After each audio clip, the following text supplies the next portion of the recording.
Hey there guys, my name is Marcus, and in this video I'll show you a simple way how you can send money to your bank account on Revolut. So let's start. The first thing you want to do is just go on the middle button, on the right bottom, and right here you're going to be in payments.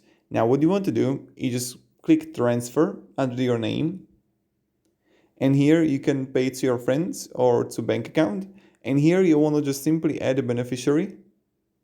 And now you just add like from which country is the recipient, IBAN, first name, last name, email, and then you just add the beneficiary, right?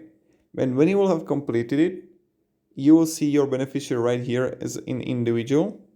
And now what you want to do is just press how much money you want to send, and you can send it. Or you can actually schedule it, because next to the send you're going to see calendar. And you can schedule on today or another day, really up to you, and you just send it. So thank you very much everybody for watching. If you have any questions guys, ask me down in comments, and have a great day and goodbye. See ya.